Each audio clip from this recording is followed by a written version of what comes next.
This is all over the place. More gold flakes. The aquatic edition this time. A perfume house that skyrocketed my channel last year, but with the quick peek to New York's 5th Avenue this time. Hint, hint. Different houses, different seasons. Doing a sample catch-up so I can clean my sample drawer. New style, new techniques, going machine gun style, skipping out a ton of other stuff, just getting to the nitty-gritty. This is Brandon with Therapeutic Fragrance. Subscribe and stay tuned for all this and more. All right, starting things off is Oeilleres by Roberto Greco. You guys have heard of this one? From the bottle, it's fume that I would want, whatnot. It's $200, $215 for 50 ml by the Perfumer's Marcanton Cordiciato. If I mispronounce it, I am sorry. Out of France, 2017. This is dirty and dark right away off the skin as well as from smelling it right from the bottle. The broom note is very strong off the top, with the chamomile providing a really different yin and yang effect with that broom note. The chamomile's calming, but the broom's not going anywhere. Just a totally different effect than I've had before. Eucalyptus doesn't come off as clean as I would expect. It's more green, more earthy, kind of like it's the leaf without the pure oil. This is one I don't know if people would like with me wearing it. I have not worn this one in public to test it out. I didn't even feel that way. It's just that kind of, the scent's interesting. It's good. Don't get me wrong with that. It's just takes a bit of getting used to it. It's a challenging scent in my opinion. The dried down, the incense is very strong with the broom hanging around in the hay, providing aromatics with that broom note. The dry down is very dark with an animalic flair against incense. I mean, this could be called a hay incense fragrance at its heart. Very unique, very different. By challenging, I don't mean bad. Challenging is a good thing. It's advanced perfume. If you want something very interesting, definitely not going to smell like anyone else. It's just one of those, its own fume. I love the creativity behind this one. That's the description I have for this one. I mean, only one strong transition with numerous facets coming in and out with the chamomile, the broom, and the hay incense. There definitely tells me there's really good materials in this with the balancing that it did. A darkened juice for your times on Bourbon Street. I'd score this one a 74 out of 100. All right, Parfums de Nikolai Angelys Pear. Anybody had a pear fragrance before? This is the first one I know of that's pear focused, centric. This just barely came out in 2020. Rose, patchouli, pear, citruses, oakmoss, and musk. Patricia Nikolai is the nose. A lot of fans of Nikolai. I know that from my last review. So very respected in the fragrance community. Right away, this comes off crisp and clean. Citrus pops right away with the lemon lime feel, even though bergamot's listed. After about 10 minutes of that citrus, you can get the grass coming through it. Fresh cut grass with florals popping up in the heart. Florals appeared, rose came first, then I got the jasmine. They intertwined with each other in the heart. On my own, the blackcurrant and the pear were never detectable. From this bottle, I can get the pear right away. I get that it's a pear fragrance. Somehow my skin, it doesn't come across that strong. Other notes come through pleasing as well. Dry down for me is a typical musk built around the patchouli and oak moss that you're used to. Honestly, I've smelled it 1,000 times over. It's done a lot. Patchouli, oak moss, and a typical musk you're used to underneath IFRA compliance. The Nikolai air in this is a dry spring air feel with like an iso-y super, I'm guessing, kind of projection and sillage in it. I'd say it's a rather linear perfume. What you smell is what you get, minus that short-lived top, barely a little metal feel to it. This one I also gave the score 74 out of 100. Nuit, Nomade. Ambre Khandjar. Oh, I get this scent a lot. Memory locker, a liquored air.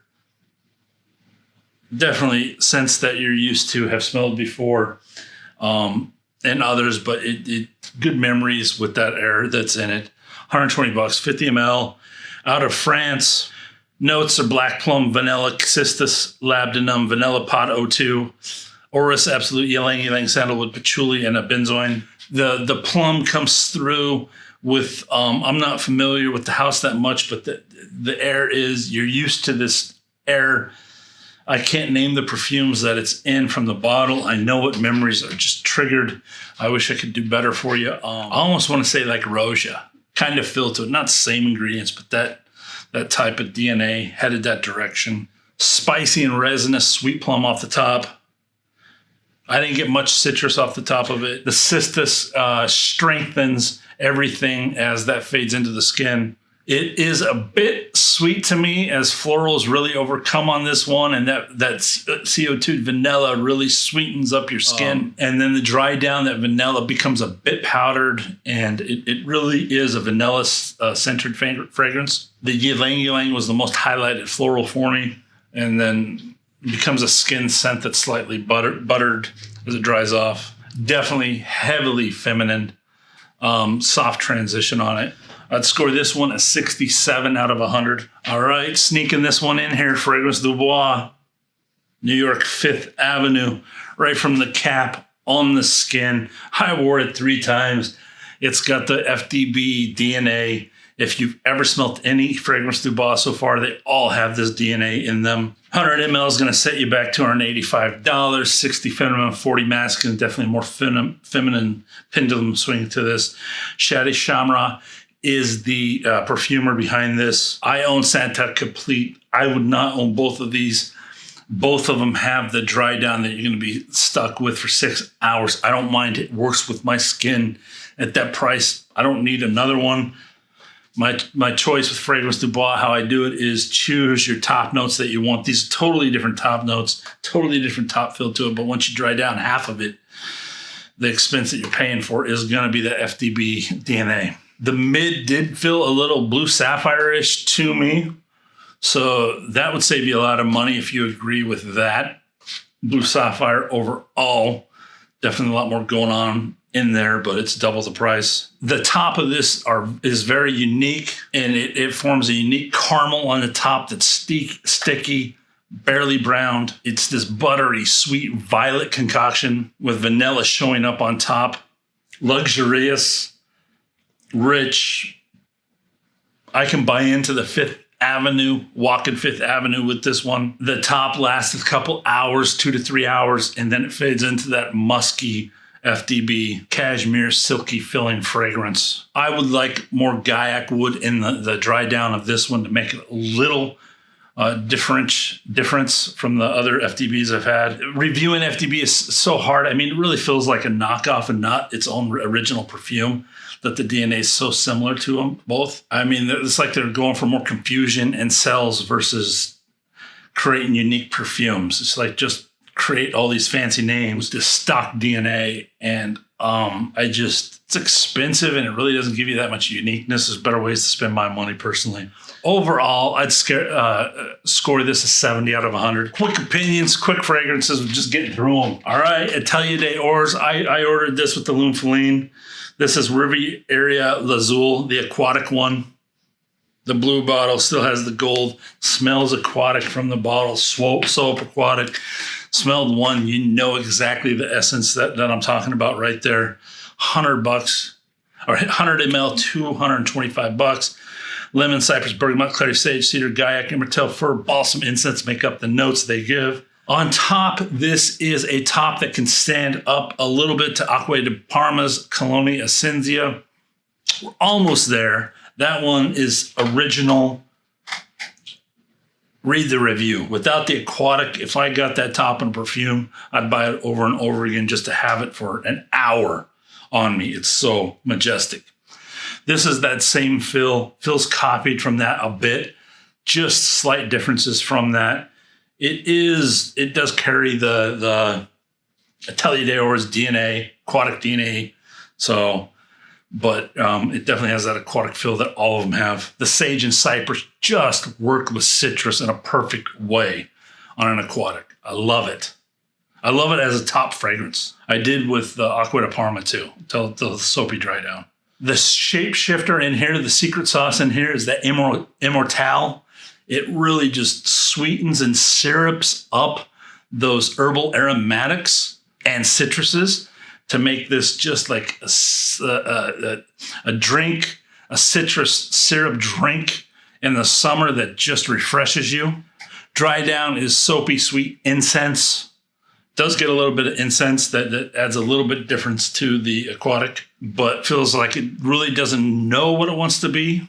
They're so separate. They're not as together as I think they should be, as a perfume composition should be. The soap never did blow up on me, but I have a lot of aquas that don't. It's just that aquatic soapy feel to it. If you're looking for a new aquatic, sample it for yourself. You never know.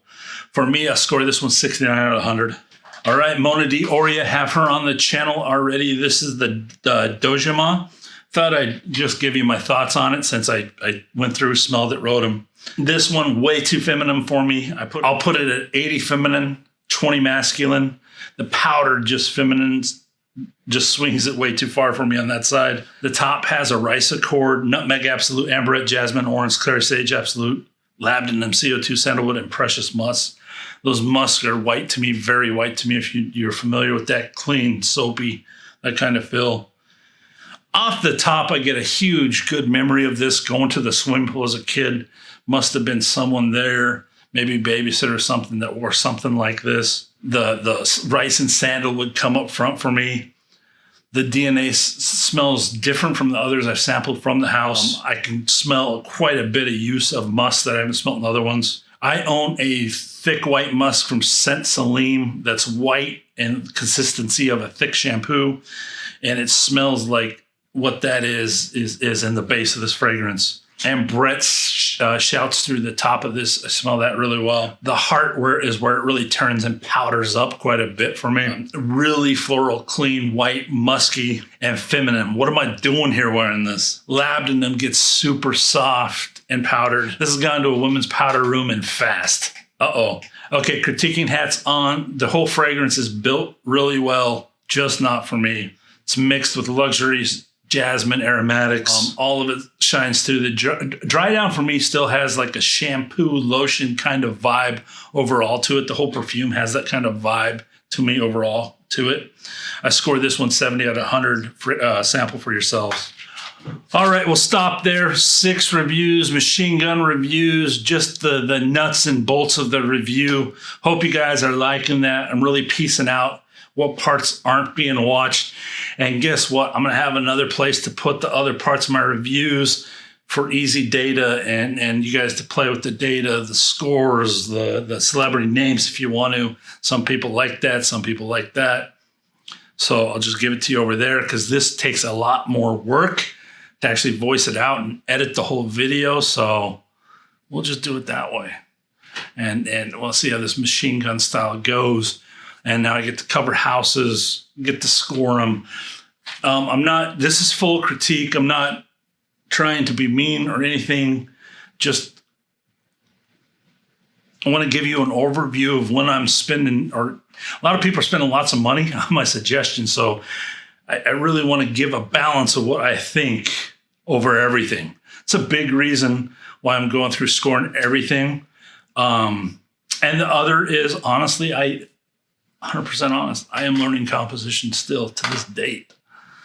I can't believe what I've done in just 2.5 years' time, where my experience has gotten me to. Can't believe it. I have people now. A year ago, I wasn't confident at all when I started doing videos. I mean, I don't care. I'll blind smell anything and just give my opinion without looking at anybody else's. And to get me to that place has been pretty powerful. That's why I keep doing it. Plus what I have learned of what works, what doesn't work, what I like, and what I want to put out in the market. It's kind of where I'm at. I've been honest the whole time. So there you go. Still on this path of composition hunting. And I want to be fair to everything I do and the money I spend, because you guys are, some of you are spending it too. So I'm sharing everything I'm doing, my whole journey. Anyways, you and yours, be safe. Stay at peace. You guys be blessed.